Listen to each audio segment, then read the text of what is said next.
कमरे में जाया जाता है तो सब लोग देख करके हैरान रह जाते हैं कि जो कमरे के अंदर वाला जो सीन होता है, तो जो उसकी दोस्त होती है तन्वी, तन्वी जो है वो केयर टेकर के साथ मिलकर के दरवाज़ा खुलवाती है और हैरान रह जाती है, और अमन जो है वो वहाँ से कमरे से भागता हुआ दिखाई देता है। जी हाँ दोस्तों, राधे श्याम, आदाब, नमस्कार। आप सब लोगों का मेरे यूट्यूब चैनल पर बहुत ज़्यादा ही दिल से स्वागत है। आप सब लोग कैसे हो? आई होप आप सब लोग बहुत अच्छे से होंगे। मेरे यूट्यूब चैनल का नाम है डेली न्यू क्राइम स्टोरीज, जहाँ पे आपको क्राइम की आपराधिक कहानियाँ सुनने के लिए मिलती हैं। तो दोस्तों, जिन लोगों ने चैनल को सब्सक्राइब नहीं किया, सब्सक्राइब कीजिए और कहानी सुनने का आनंद लीजिए। चलिए आज की कहानी का रुख करते हैं हम उत्तर प्रदेश के ग्रेटर नोएडा से। उत्तर प्रदेश की नोएडा में जो है वो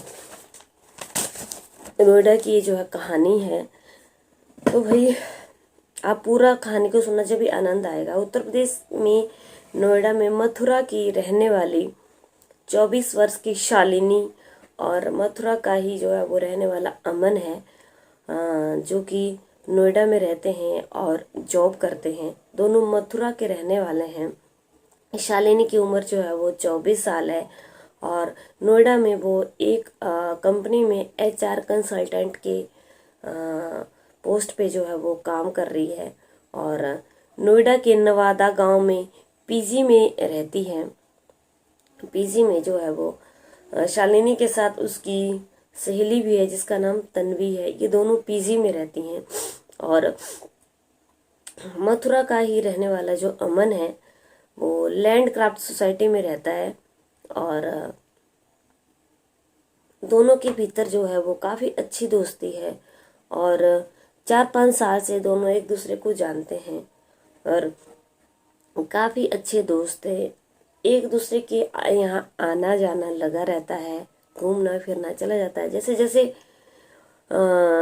आगे आगे समय बढ़ता जाता है दोस्तों, इनका रिश्ता जो है वो और मजबूत होता जाता है, क्योंकि समय के साथ जो है वो हर रिश्ता मजबूत होता चला जाता है। जैसे जैसे हम किसी के साथ समय गुजारते हैं, हम उसको जानते हैं, पहचानते हैं, उसकी आदतों को जानते हैं, उनको पहचानते हैं। अब क्या होता है कि 14 फरवरी 2024 का दिन है और बुधवार है। उस दिन वैलेंटाइंस डे का दिन है। अब वैलेंटाइन डे के दिन जो है वो क्या होता है कि शालिनी जो है वो अपनी जो उसके साथ दोस्त है उसकी तन्वी, वो किसी प्रोग्राम में गई हुई थी और अपने PG में जो है वो बिल्कुल अकेली थी। पीछे शालिनी।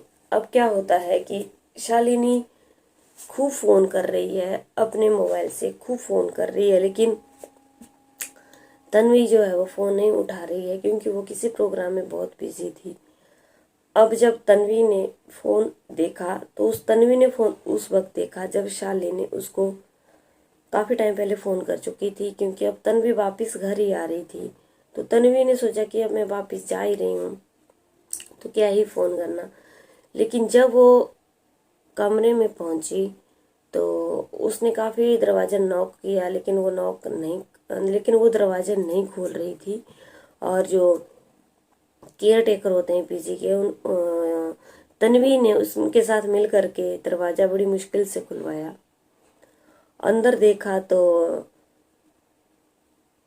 शालिनी बेसुध सी हालत में बेड के ऊपर पड़ी हुई थी, और वहीं से अमन जो है वो भागता हुआ दिखाई दिया।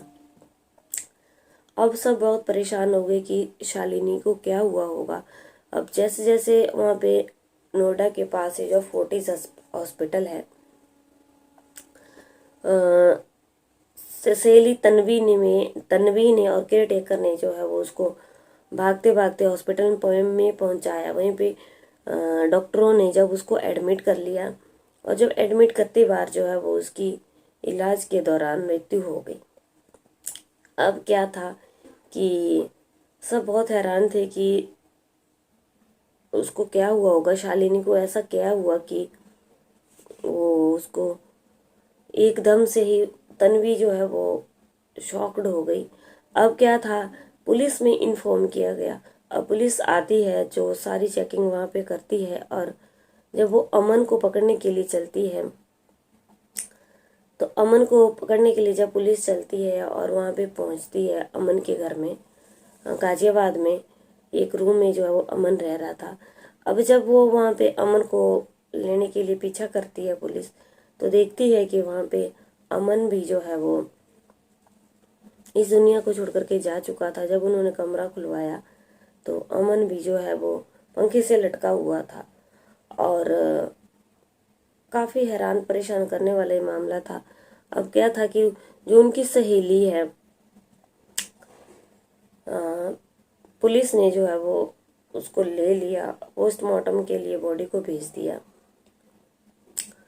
और उनके माँ बाप को जो है वो बुला लिया गया घर से, मथुरा से, क्योंकि मथुरा जो है काफ़ी नज़दीक है नोएडा के।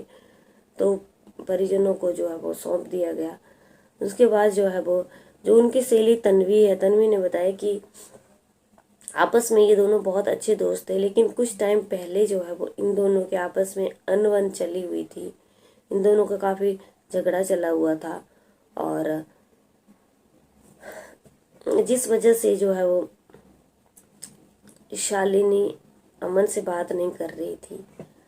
और अब ये बात नहीं क्लियर हो पाई कि शालिनी क्या बोलना चाह रही थी तन्वी को। तन्वी ने फ़ोन नहीं उठाया, और जब तन्वी ने फ़ोन उठाया तो वो ये दुनिया छोड़ के जा चुकी थी।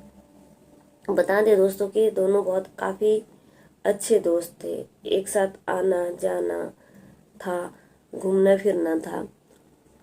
तो अब क्या हुआ कि उस शालिनी के भी परिजनों को बुलाया गया, और पोस्टमार्टम के बाद उनकी बॉडी को दे दिया गया। लेकिन अभी तक ये क्लियर नहीं हो पाया कि अमन ने जो है वो शालिनी के साथ ऐसा क्यों किया, और खुद के साथ भी ऐसा क्यों किया।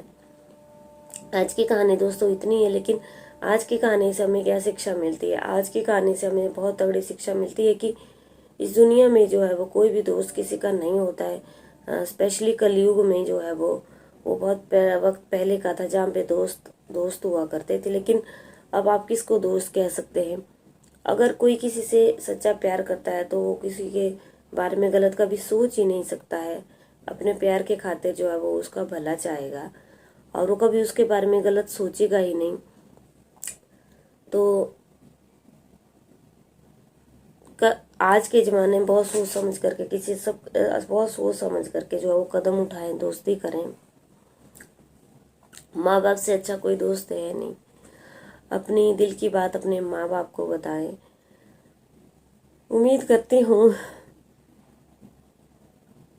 आप लोगों को मेरी कहानी पसंद आई होगी। अगर पसंद आई है तो लाइक शेयर कमेंट ज़रूर करना दोस्तों चैनल को, और चैनल पे पहली बार आए हो तो सब्सक्राइब ज़रूर करना। कल की वीडियो में आप लोगों से फिर से मुलाकात होती है, तब तक के लिए बने रहिए मेरे चैनल पे। जय हिंद, जय भारत।